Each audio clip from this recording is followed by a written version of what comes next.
Guys, welcome back to my channel. I will see you ne Kesidas Commerce College chatune ba. Koi assignment submit tawbai do mayam jing ne si. Auto da chali huji.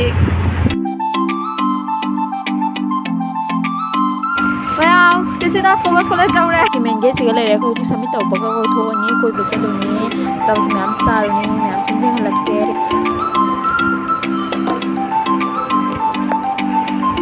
Olang मुझे चुहिंग खरा थकेन तवे तो अखोगी तवगदब थबक सु लोरे बा हजि कोई सी दो मयाम zig मिने सि कोई बसु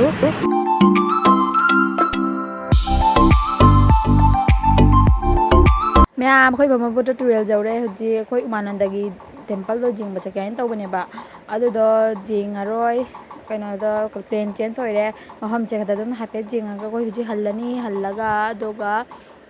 हम तो जिंग से तो मैम जिंग सी हम जिजु फजबनी तो मिन दोनों आतंग वीडियो से हाइपर कापने तो मैम जिंग सी कई तब मतंग मतंग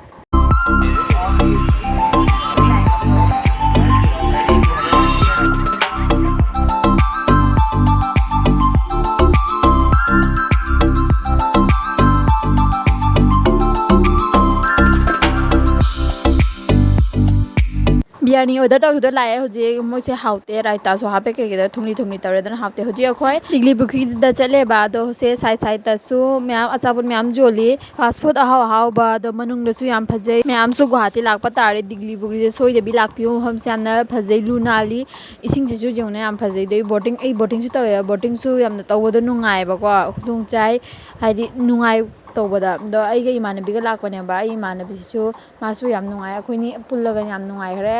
दो मयामसु जिंग मफम से फजबनी हना दम इना कापने बा सुम लंबी मतेक मतेक तो अदो वीडियो सिसु याम सांगे सि खतंग कापदा आई इमानबीसु इकायना मसक उल्लु जादे दन मा वीडियो सि कमा आम त उत्तबने सुम हम जे जिंग मिनसु जे मयाम ओलांगनी न मही त खरांगे दो न मही त दम थक लैरे तो मयाम द उत्पसु हे कावी तोइबा बोटिंग तौबा हौरे हजिं मयाम खोय बोट पर पेडलिंग से आइना तारे उगे जों फंगनारे जों से चामजा चली ना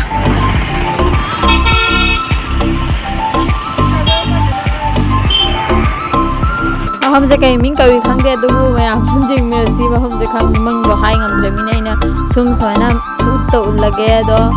हम जिंगु आदि फ्रीडम फाइटर की मां की मोगी ने कनो की बहाना यूज तो गिब मिसाल के एयरप्लेन के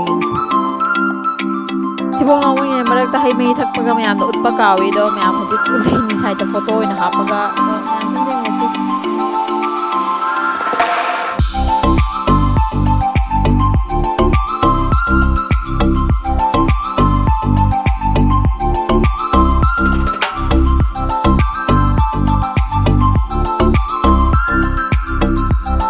मैम वीडियो से मतंग आसिदा लोसनजरगे मैमना ई वीडियो से नुंगाय बेंगबा नुंगाय बताडी मैमना ई वीडियो से लाइक शेयर सब्सक्राइब तबिरमु मैमना वीडियो से लेबा गेंबी बगी दमकता मैम थागचरी